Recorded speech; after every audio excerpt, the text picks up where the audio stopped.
সাংবাদিকবৃন্দ,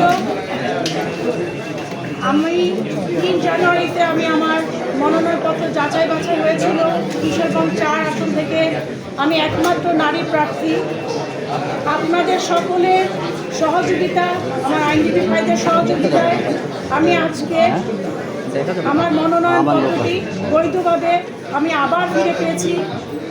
এটাই প্রমাণ করে যে জনগণই শক্তি, জনগণই প্রেরণার উৎস।